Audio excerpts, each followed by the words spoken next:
Hello.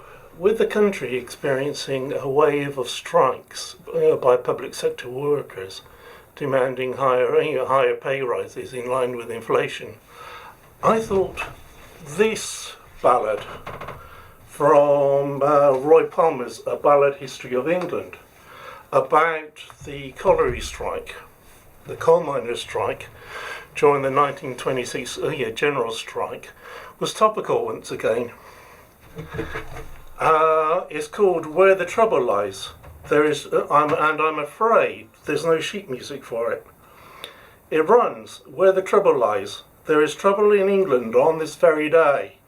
Royalty owners say there will be while Cook wants his way, but it's those people who are above miners hold the hammer, who say out of every ton of coal you get, we only want a tanner.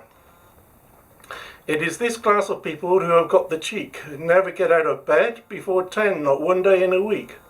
Or just 4 hours before they awake, for the idle rich, the collier's life is at stake. They say they need those tanners to send their kids to college, but it's hard luck for the minders to have to pay for their knowledge. Their children must have tennis and other sorts of games, whilst the collier can't afford a fire guard to keep us off the flames. A collier's kid on a scooter generally scoots, but when he has had it just a week, he needs a pair of boots. For he cannot have any, although he uses cheek, for his father is a miner and gets 30 bob a week. We miners don't want the earth to which the owners say we belong, but we want a living wage, in that there's nothing wrong. Nor we cannot help our forefathers who fought and lost the land. So a fair day's work and a fair day's pay, then we shall be a happy band. And the notes for this goes, royalty owners. The owners of land in which coal mining took place were paid a royalty in every ton they extracted. Cook, A.J. Cook, miners' leader, coined the slogan, not a penny off the pay, not a minute on the day. He died in 1931, and a tanner was sixpence, or 2.5p. 30 bob, 30 shillings, roughly £1.50. These verses were written by Fred Stott, a collier at Barrow Colliery near Barnsley. Copies were sold in the streets at a penny at a time to raise money for food for the miners' children.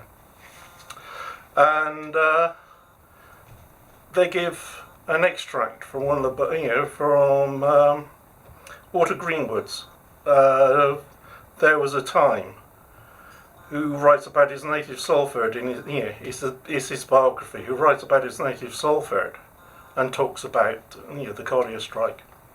That warm May night, 3rd to 4th of May, as the clock struck 12, the rhythm of labour throughout the land stopped abruptly. Railways, docks and public transport, engineering shops, cotton mills, and all trades affiliated to the Trades Union Congress downed tools in support of the miners in Britain's first and only general strike. Enthusiastic young men of the middle classes, volunteers to the organisation for the maintenance of supplies, came forward to man footplates, drive trams and buses. ... Bastards, Jack Lashwood said bitterly to the congregation of strikers on a street corner. He was an elderly collier, a tall, scrawny man with a thick neck, and blue marks on his skull which showed through his close-cropped hair. Relics they were, ruefulls. I know what I'd like to do with them. It's a game for him, Jack, James Mollins said. Game, he retorted with pop-eyed indignation. 6 loaves of bread a week. That's what a 2 shillings wage cut means to me. Kids going short of grub. It's a fine bloody game. The news on 12th May of the haunting capitulation left a bitter taste. Defeat, ... and victory celebrations in the Savoy Grill. Marked men were singled out on their return to work. There's your cards. Service is not required. And gaunt Jack Lashwood, still on strike with the rest of his brotherhood throughout the coalfields of the land, was to be seen with other local colliers pushing ancient bikes or pulling improvised sub-box vehicles to the slag heaps where they did their coal getting above ground. It sticks in your craw, James Mollins says bitterly. Makes me ashamed of the movement. A bloody betrayal, that's what it is.